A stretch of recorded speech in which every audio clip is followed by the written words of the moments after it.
शंभू की बीवी शांति हामिला थी। तब शंभू उसे लेकर एक साधु महाराज के पास गया। आदाब साधु बाबा, मेरी बीवी हामिला है, आप हमें फर्जंद की बरकत दीजिए। जो भी हो नहीं सकता वो बरकत मैं तुम्हें कैसे अता करूं बेटा?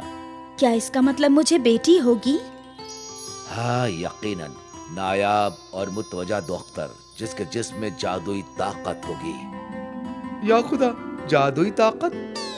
अब तुम दोनों उस नायाब बच्ची के खुशामदीद की तैयारी करो। मेरी बरकत हमेशा तुम लोगों के साथ रहेगी। शंभू और शांति ने साधु बाबा से दुआएं खैर ली और खुशी खुशी अपने घर चले गए। उस रोज से शंभू सोचने लगा कि उसकी बेटी में क्या नायाब जादुई ताकत होगी। शांति, हमारी दुख्तर कौन सा जादू कर पाएगी? शायद वो उड़ सके। नहीं, मुझे मालूम होता है वो पानी पे चल सकेगी। ऐसा भी तो मुमकिन है कि वो आग उगलने वाली हो। मालूम नहीं क्या होगा। अब तो मुझसे इंतजार नहीं हो रहा है। जल्दी से जल्दी हमारी दुख्तर इस दुनिया में आ जाए बस। हाँ, उसके आने के बाद हमें समझ आ ही जाएगा। बजा फरमाया। अब शंभू और शांति बेसब्री से अपनी बेटी के पैदा होने का इंतजार कर रहे थे। 2 माह बाद उनके घर में बच्चे की किलकारी की आवाज गूंजने लगी। बच्ची दिखने में आम थी, लेकिन उसके शक्ल पे अजीम रोशनी थी।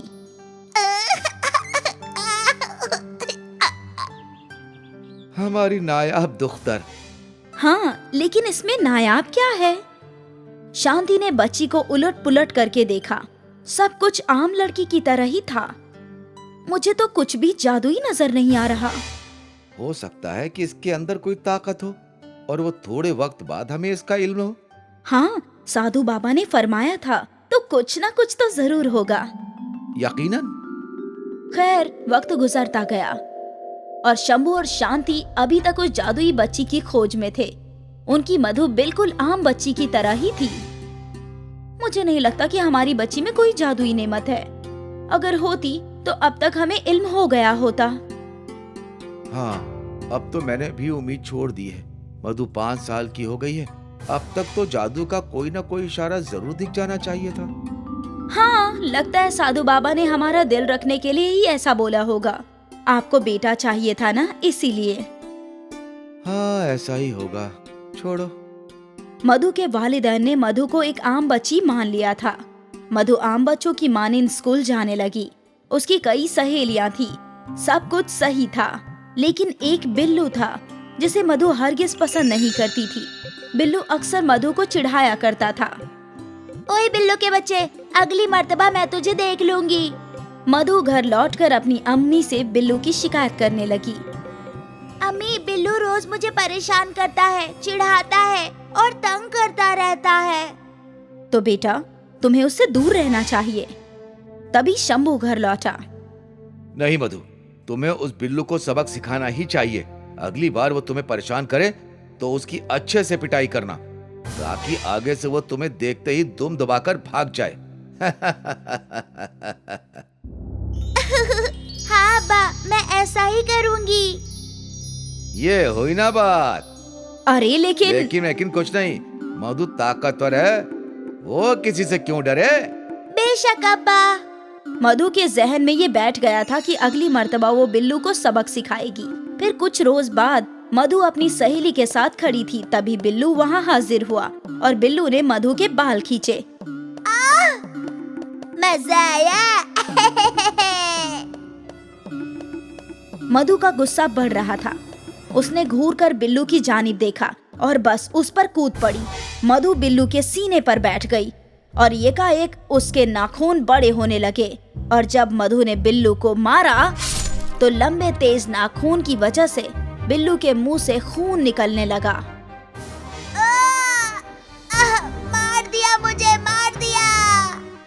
खून देखकर मधु डर गई और अपने घर भाग निकली। मधु घर पर चुपचाप बैठ गई। मधु के लंबे नाखून फिर से पहले की मानिंद हो गए थे। मधु को समझ नहीं आ रहा था कि क्या हुआ? तुम ऐसे क्यों बैठी हो? वो अम्मा। मधु अपनी अम्मी को बताने ही वाली थी कि तभी गायत्री वहाँ बिल्लू के साथ दाखिल हुई। ये देखो क्या हश्र किया है तुम्हारी बेटी ने मेरे बेटे का। बेचारे मेरे लाल का खून बहा दिया। शंभू भी घर पहुंचा। क्या हुआ? आप लोग यहाँ? और ये बिल्लू को किस जानवर ने मारा? आपकी बेटी ने। क्या? शंभू ने बिल्लू के घाव देखे तो वो काफी गहरे थे। ये तो नाखून के निशान है। मेरी बेटी के तो नाखून है ही नहीं। शंभू ने सबको मधु का हाथ दिखाया। मधु के नाखून ना तो लंबे थे और ना ही तेज। तू हकीकत बता रहा है कि किसी लड़की ने मारा था? हाँ अम्मा। धत, झूठा कहीं का। चल चल यहाँ से। बिल्लू की अम्मा बिल्लू को वहाँ से लेकर गई और उनके जाने के बाद शंभू ने मधु से पूछा, मधु, क्या तूने बिल्लू को मारा? हाँ अब्बा, लेकिन जब मैं उसे मार रही थी तो मालूम नहीं कैसे मेरे नाखून लंबे और तेज हो गए और उसका ये हश्र हो गया और फिर वापस पहले की मानंद हो गए। ये सुनते ही शंभू खुश हो गया। मतलब साधु बाबा ने जो कहा था वो हकीकत था। हमारी दुख्तर के पास जादुई नेमते हैं। शुक्रिया ऊपर वाले। मधु को समझ नहीं आ रहा था कि उसके वालिदैन इतने खुश क्यों हैं। बेटा, वो जादुई नाखून कैसे बाहर आए थे? मतलब कब? मालूम नहीं अब्बा, बस इतना याद है कि बिल्लू ने मेरे बाल खींचे और फिर मैं उसे मारने के लिए उस पर कूदी और मेरे नाखून लंबे हो गए। मतलब ये सब खुद ब खुद होता है। शांति और शंभू खुश थे। इस बात को अब 15 साल गुजर चुके थे। मधु अब एक खूबसूरत लड़की बन चुकी थी। अब हमें मधु के ब्याह के बारे में सोचना चाहिए। हाँ, बेशक। एक जानिब शांति और शंभू गुफ्तगू कर रहे थे और दूसरी जानिब गांव में 3 लुटेरों ने हमला कर दिया। अरे भागो लुटेरे, लुटेरे, भागो भागो। गांव में भगदड़ मच गई थी। लोग यहाँ वहाँ चीखते हुए भाग रहे थे। हमें छुपना होगा। हाँ, सारे जेवर और कीमती चीजों के साथ। शंभू, शांति और मधु सारी चीजों के साथ घर के पीछे वाले कमरे में छुप गए। लुटेरे शंभू के घर में भी घुसे। यहाँ कोई नहीं है। लुटेरों ने कुछ चीजों यहाँ वहाँ फेंकी। अंदर छुपी शांति डर गई थी और उसके हाथ से कुछ चीजें गिर गई थी। मालूम होता है वो लोग अंदर हैं। लुटेरों ने मिलकर स्टोर रूम का दरवाजा तोड़ा और फिर उन्हें तीनों नजर आए। एक लुटेरे ने शंभू को पकड़ लिया, दूसरे ने मधु को और तीसरे ने शांति को। हमसे छुपोगे हैं? लुटेरे उन्हें खींचकर बाहर ले आए।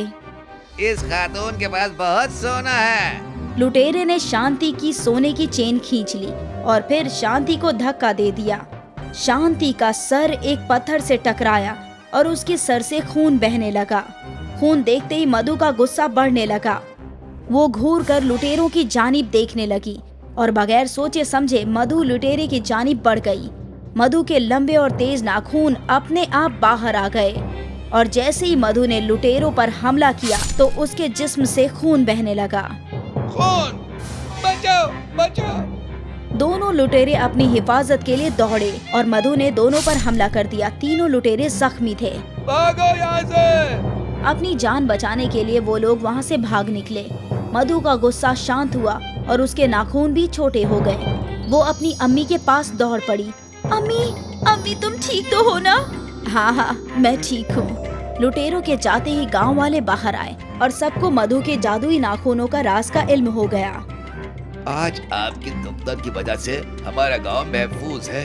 बेशक हैरत अंगेज है आपकी मधु। शांति और शंभू को अपनी बेटी की जादुई नेमत पर यानी जादुई नाखूनों पर नाज था। उनकी बेटी नायाब और बहुत ही ताकतवर थी। जादुई नाखूनों ने आज एक पूरे गांव की हिफाजत की थी।